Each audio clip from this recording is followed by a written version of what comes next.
ሰሜን ኮሪያ አፍና በመውሰድ ፊልም እንዲሰራ ያስገደደችው ዳይሬክተር በዘጠናዎቹ ዓመታት ተወዳጅ የነበሩትን ስሪ ኒንጃስ የተሰኙ ፊልሞችን ስናስታውስ ከጀርባቸው ያለው የዳይሬክተሩ ታሪክ እጅግ አስገራሚ ነው። እነዚህን ፊልሞች ያዘጋጀው ሽን ሳንግ ኦክ የተባለው ደቡብ ኮሪያዊ ሲሆን በወቅቱ በሀገሩ በርካታ ስኬታማ ፊልሞችን በማቅረብ የሚታወቅ የዘርፉ ባለተሰጥኦ ሰው ነበር። ይሁን እንጂ በ1978 ዓ.ም በደቡብ ኮሪያ መንግስት በኩል ስቱዲዮው እንዲዘጋ በመደረጉ ለጥበብ ፍቅር ብቻ ይኖር የነበረው የሽን ህይወት ምስቅልቅሉ ወጣ። በዚህ አስቸጋሪ ወቅት ነበር የሰሜን ኮሪያው መሪ ኪም ጆንግ ኢል ዳይሬክተሩን በመጥለፍ ለራሱ ፕሮፓጋንዳና ለሰሜን ኮሪያ ሲኔማ እድገት ሲል ፊልሞችን እንዲሰራ ያስገደደው። እንደ አውሮፓውያን የዘመን አቆጣጠር 1978 ኪም ጆንግ ኢል ገና እንደ አባቱ ስልጣን ላይ ወጣ ባይሆንም በሀገሪቱ የባህልና ፕሮፓጋንዳ ዘርፍ ላይ ከፍተኛ ተጽዕኖ ነበረው። ኪም በፊልሞች እጅግ የተጠማ ከመሆኑ የተነሳ ተራው የሰሜን ኮሪያ ህዝብ እንኳን የውጭ ፊልሞችን ማየት ባይፈቀድለትም እሱ ግን በሺዎች የሚቆጠሩ የዓለም አቀፍ ፊልሞች ክምችት ነበረው። በፊልም ኢንዱስትሪ ውስጥ ያለው ሚና እየጠነከረም ሲሄድ የሰሜን ኮሪያ ፊልሞች ጥራት ስላላረከው ትልቅ ለውጥ ለማምጣት ወሰነ። ዓላማው ዓለም አቀፍ ደረጃቸውን የጠበቁና ማራኪ የሆኑ ፊልሞችን መስራት ነበር። ይህንን ለማሳካትም አንድ አደገኛና ያልተለመደ ሀሳብ አመነጨ። በደቡብ ኮሪያ የሚገኘው ታዋቂው ሽን ስቱዲዮ በመንግስት መዘጋቱን ሲሰማ ሽን ሳንግ ኦክን ጠልፎ በማምጣት አስገድዶ ለሰሜን ኮሪያ መንግስት እንዲሰራ ወሰነ።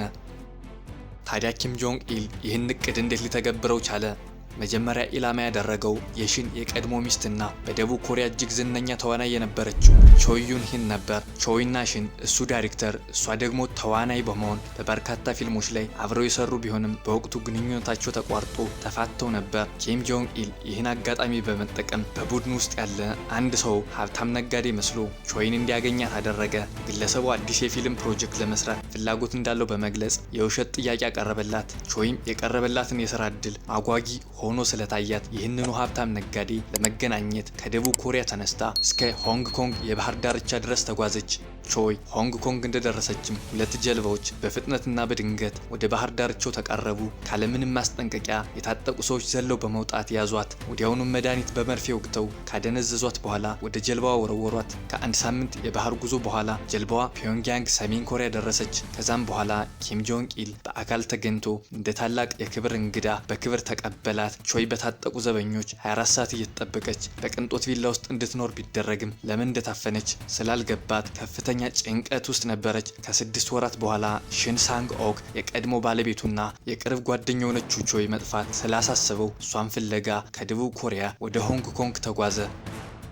ሽንም ሆንግ ኮንግ እንደደረሰ ልክ እንደ ቾይ ሁሉ እሱም ባልተጠበቀ ሁኔታ በታጠቁ ሰዎች ተጠልፎ ራሱን በጆንያ ተሸፍኖ አገኘው። ወደ ሰሜን ኮሪያ ፒዮንግያንግ ሲደርስ በወቅቱ ወራሽ የነበረው ኪም ጆንግ ኢል የቪአይፒ አቀባበል በማድረግ በቅንጦት ማረፊያና በጉብኝቶች ሊያታልለው ሞከረ። ሆኖም ሽን እንደ ቾይ በቀላሉ እጅ አልሰጠም። ይልቁንም ወዲያውኑ ለማምለጥ ተደጋጋሚ ሙከራዎችን ማድረግ ጀመረ። በእያንዳንዱ ሙከራው እየተያዘ ቢመለስም እሱ ግን ተስፋ ባለመቁረጥ ጥረቱን ቀጠለ። በመጨረሻም ኪም ጆንግ ኢል በሽን እምቢተኝነት ተቆጥቶ ወደ እስር ቤት እንዲወረወር አደረገው። በእስር ቤት በነበረበት ጊዜም አመለካከቱን ለመለወጥና አእምሮውን ለማጠብ ሲባል የሰሜን ኮሪያ የፕሮፓጋንዳ ትምህርቶች ለረጅም ሰዓታት እንዲከታተል ይገደድ ነበር።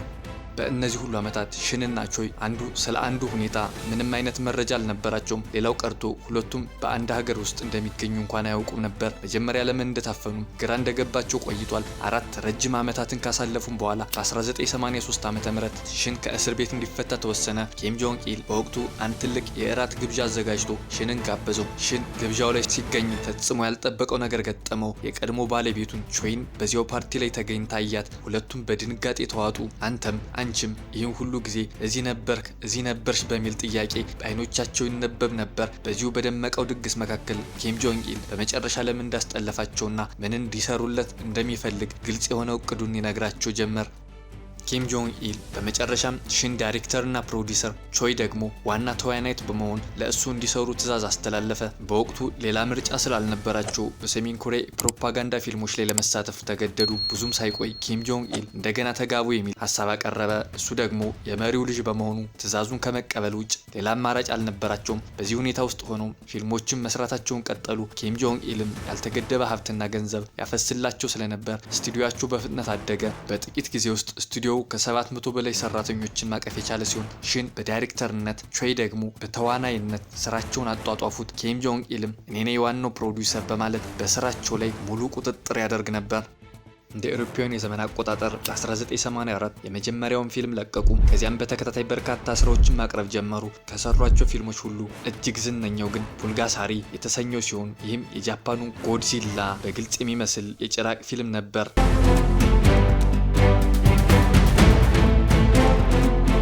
ሽን እና ቾይ በፊልም ኢንዱስትሪ ውስጥ ስኬታማ ቢሆኑም በሰሜን ኮሪያ ያለውን ኑሮ ክፉኛ ይጠሉት ነበር። ለማምለጥ ቢመኙም ለ24 ሰዓት የሚደረግባቸው ጥብቅ ክትትል ነገሩን የማይቻል ያስመስሉት ቆይቷል። ሽን እና ቾይ በሰሜን ኮሪያ ውስጥ ለዓመታት ፊልሞችን ከሰሩ በኋላ የኪም ጆንግ ኢልን ሙሉ እምነት ማግኘት ቻሉ።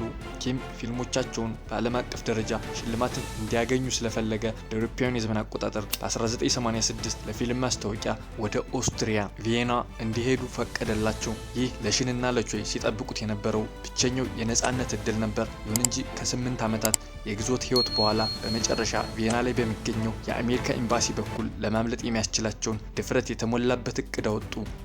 ቪየና በሚገኝ አንድ ሆቴል ውስጥም እያሉ ሽን ለሚያውቀው አንድ ጋዜጠኛ ደውሎ በአካባቢው በሚገኝ ሆቴል ውስጥ የምሳ ግብዣና የቃለ መጠይቅ ቀጠሮ አዘጋጀ። በቃለ መጠይቁ መሃል ሽንና ቾይ የሰሜን ኮሪያ ጠባቂዎችን ትኩረት ለማስቀየር ያገኙትን አጋጣሚ ተጠቅመው በፍጥነት ከሆቴሉ አመለጡ። ጠባቂዎቹ መጥፋታቸውን ሲረዱ ወዲያውኑ ማሳደድ ጀመሩ። ሽንና ቾይ በአቅራቢያቸው ወደ ነበረ ታክሲ ውስጥ ዘለው በመግባት ሹፌሩን ወደ አሜሪካ ኤምባሲ ውሰደን ብለው አዘዙት። የሰሜን ኮሪያ ደህንነቶችም ሌላ ታክሲ ውስጥ በመግባት ችን መኪና ተከተሉ በማለት አስደንጋጭ የሆነ የጎዳና ላይ ማሳደድ ጀመሩ። ሽንና ቾይ አመለጥን ብለው ሲያስቡ የያዙት ታክሲ በድንገት በትራፊክ መጨናነቅ ውስጥ ተዘግቶ ቆመ። ሁኔታው አስጊ መሆኑን የተረዱት ሁለቱ ጥንዶች ወዲያውኑ ከታክሲው ወርደው በተጨናነቁት የቪየና ጎዳናዎች በመኪኖች መካከል እንደ ቀስት በመወርወር ወደ አሜሪካ ኤምባሲ መሮጥ ጀመሩ። የሰሜን ኮሪያ ደህንነቶች እስከ ኤምባሲው በር ድረስ ቢከተሏቸውም ሊይዟቸው ግን አልቻሉም። ኤምባሲው እንደደረሱም የፖለቲካ ጥገኝነት በመጠየቅ ከ8 ዓመታት ስቃይ በኋላ ለነጻነት በቁ። ይህ በእንዲህ እንዳለ በፒዮንግያንግ የሚገኘው ኪም ጆንግ ኢል በሁኔታው እጅግ ከመቆጣቱም በላይ በዓለም ፊት በመዋረዱ ክፉኛ ተናደደ። ወዲያውኑም የሽንና የቾይ ፊልሞች በሙሉ ከሰሜን ኮሪያ ሲኒማ ቤቶች እንዲታገዱና እንዲወርዱ አዘዘ። ታሪኩ በዓለም አቀፍ ደረጃ መነጋገሪያ ሲሆን የሰሜን ኮሪያ መንግስት አፈናውን በመካድ ሽንና ቾይ በሚሊዮን የሚቆጠር የመንግስት ገንዘብ ሰርቀው ስለጠፉ ነው ያሰርናቸው የሚል መሰረተ ቢስ ውንጀላ ማሰራጨት ጀመረ።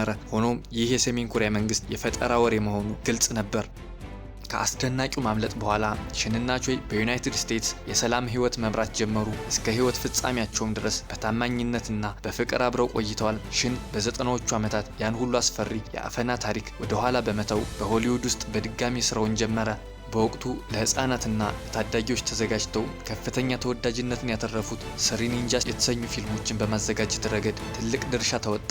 ሽን ከነዚህ ፊልሞች ውስጥ ሶስቱን በፕሮዲውሰርነት ሲያዘጋጅ አንዱን ደግሞ በዳይሬክተርነት መርቷል። ምንም እንኳ ፊልሞቹ ቀላልና አዝናኝ ቢሆኑም ከጀርባቸው ያለው የዳይሬክተሩ ታሪክ ግን እጅግ ጥልቅና በአሰቃቂ ፈተናዎች ውስጥ ያለፈ ነበር። ሽን በሰሜን ኮሪያ በነበረበት ወቅት የኪም ጆንግ ኢል ንግግሮች በድብቅ የቀረጸባቸው ካሴቶችም አፈናው እውነት መሆኑን ለዓለም ለማረጋገጥ ትልቅ ማስረጃ ሆኑለት። የሽንና የቾይ አስገራሚ ታሪክ ኪም ጆንግ ፕሮዳክሽን በሚል መጽሐፍና ዘ ላቨርስ ኤንድ ዘ ዲስፖት በሚል ዶክመንተሪ ለዓለም ተተርኳል። በመጨረሻም ይህ የጥበብ ሰው በ2006 ዓ.ም ከዚህ ዓለም በሞት ቢለይም የእሱና የባለቤቱ አስገራሚ የህይወት ጉዞ ለጥበብ ሲባል የታፈነ ዳይሬክተር ተብሎ በታሪክ ሲወሳ ይኖራል።